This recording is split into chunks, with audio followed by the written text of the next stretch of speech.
Ya, terima kasih kepada moderator yang telah memberikan waktunya kepada saya. Ini saya langsung aja ya. Udah pada kenal ini. Saya dari dari ruang IPS. Ini saya melakukan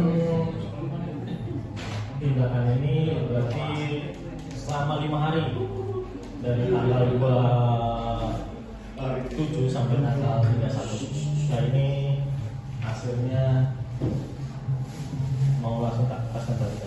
Ini kita langsung aja. Ini tujuan rumah sakit Dr. Masari Pemalang, yaitu yang pertama meningkatkan kualitas standar pelayanan rumah sakit dengan sasaran memberikan proses pelayanan rumah sakit yang prima dengan meningkatnya pemanfaatan tempat tidur dan menurunnya kejadian kematian kurang dari 48 jam dengan standar kriteria penilaian kurang lebih sama dengan 24%. Ini sesuai dengan SPM. Nah, terus yang kedua meningkatnya tata kelola manajemen rumah sakit yang akuntabel, transparan, efektif, efisien, dan sasaran strategi adalah meningkatnya kepuasan masyarakat yang dilayani. Nah, rencana hasil yang telah dilakukan ini terlaksananya monitoring evaluasi asuhan keperawatan RSUD, mutu pelayanan RSUD, dan standar pelayanan minimal pelayanan RSUD. Nah, ini saya sudah melakukan kegiatan di ruang IPS.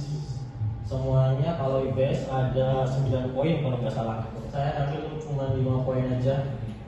Ini yang satu melakukan pengkajian keperawatan dasar pada individu. Nah, yang kedua melakukan komunikasi terapeutik dalam pemberian asuhan keperawatan. Yang ketiga memfasilitasi penggunaan alat-alat pengaman atau pelindung fisik pada pasien untuk mencegah resiko cedera pada individu dalam rangka upaya preventif. Dan yang keempat memberikan oksigenasi sederhana. Dan yang kelima melakukan tindakan keperawatan pada pasien dengan intervensi pembedahan pada tahap pre, intra, pos, dan operasi. Ini hampir sama yang lainnya. Saya ini pertama melakukan pengkajian keperawatan dasar pada individu. Soalnya kan langsung datang, langsung ditanyakan. Yang pertama itu tahap kegiatan yang melakukan pengkajian pada pasien, terus mengumpulkan data pasien dan memvalidasi data pasien, terus mendokumentasikan data pasien. Ini melakukan pengkajian, kita lihat dulu data-data pasiennya dulu sebelum kita masuk ke pasien. Terus yang hasil kegiatannya terlaksananya pengkajian keperawatan. Keduanya pelayanan terhadap pasien lebih maksimal karena pengkajian sesuai data. Makanya saya tadi ngomong dari awal kita lihat dulu statusnya. Terus penerapan nilainya saya ini dapat verifikasi pelayanan. Saya melakukan pengkajian keperawatan dasar individu dengan mengumpulkan data untuk memahami dan memenuhi kebutuhan pasien. Yang kedua melakukan komunikasi terapeutik dalam pemberian asuhan keperawatan. Ini yang paling penting, soalnya komunikasi kadang orang tidak kadang salah persepsi lah gitu. Nah, terus ini yang tahap kegiatan melakukan persiapan sebelum melakukan komunikasi terapeutik. Kayak tadi kita harus lihat statusnya dulu, gimana orangnya, terus gimana yang akan tindakannya apa.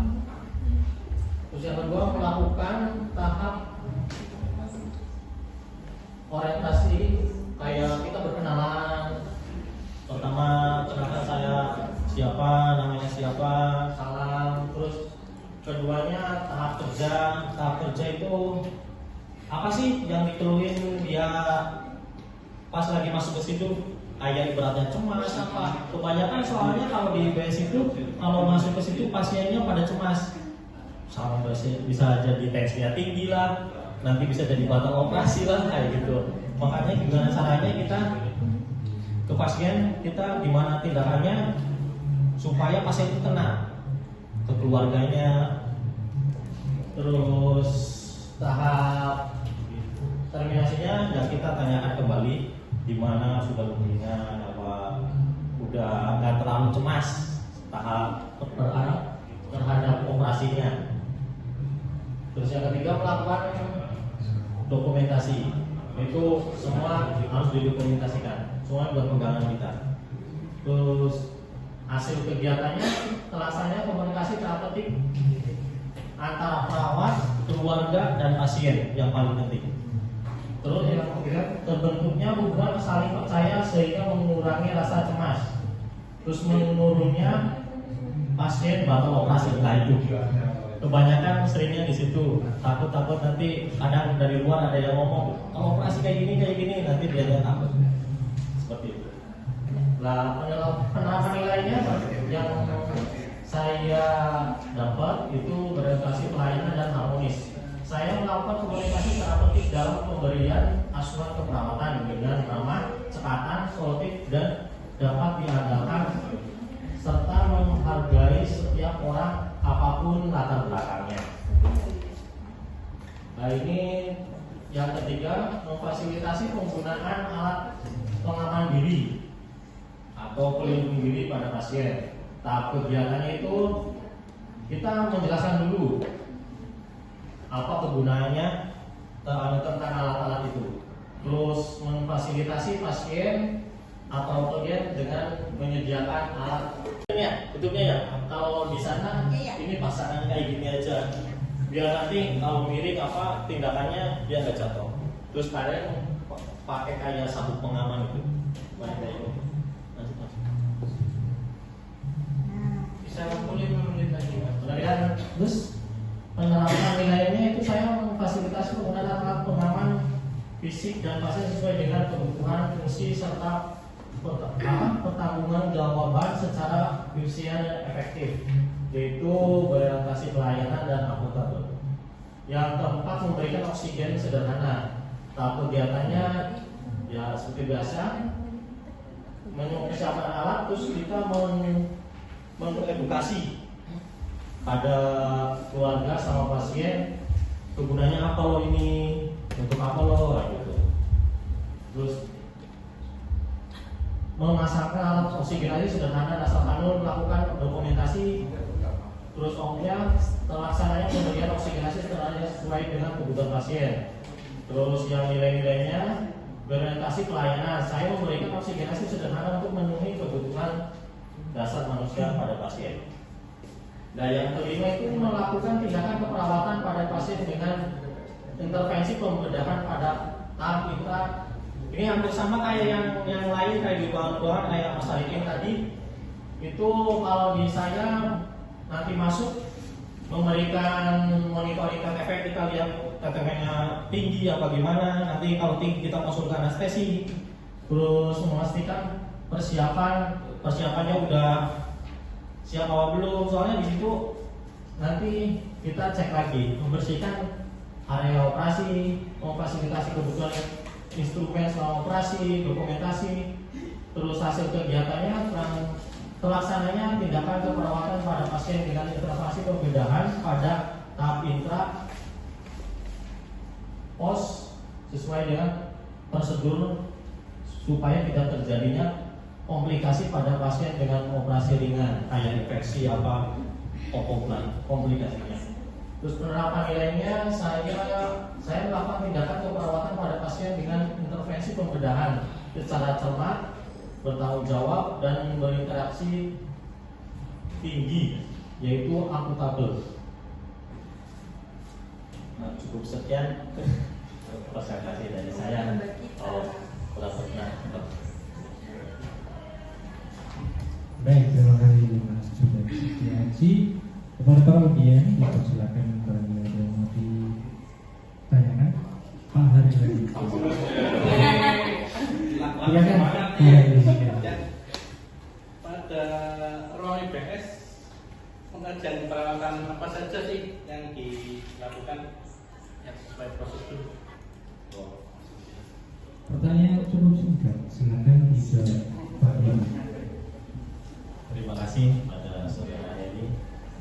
Sebenarnya sama aja sih kayak di ruang-ruangan, tapi emang ada, saya nggak bawa sih lupa tadi apa namanya, dokumentasinya ada datanya. Kayak pertama kita menanyakan nama, terusnya RM-nya kita cocokin semua.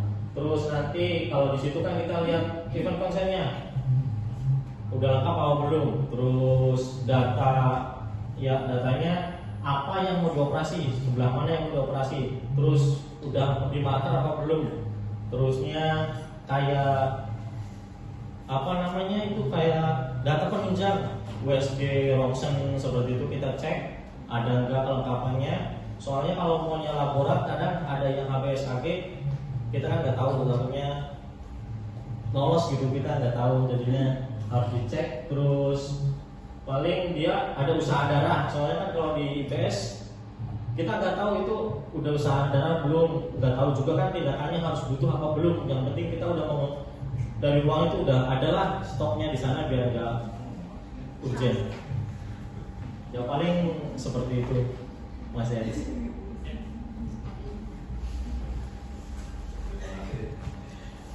Atur dulu Mas Yasi dan Mas Hari Pramoto atas interaksi tanya jawab ini. Kemudian selanjutnya Pak kepada Bapak Mentor dipersilakan untuk memberikan saran masukan.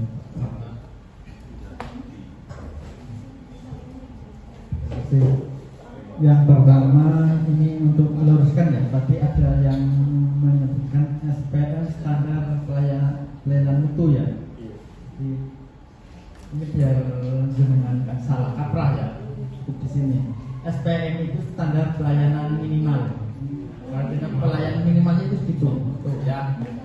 Yang kedua tadi koreksi dari Mas Junaid ya, bahwa angka kematian lebih dari 48 jam itu standarnya bukan 24%, itu tinggi sekali, 0,24%. Jadi mungkin kemarin waktu konsul ya nggak dengar nolnya, jadi standar SPM untuk kematian lebih dari 48 jam itu 0,24%. Ya, ini saya buka di KMK tahun 2008. Nah, terkait materi ya, ini materinya bagus ya, artinya medianya ya, PT-nya interaktif sebenarnya. Jadi mungkin sudah nggak betul. Ya semuanya tulisan-tulisan yang ini yang masih ini yang tadinya bagus jadi nggak bagus ini.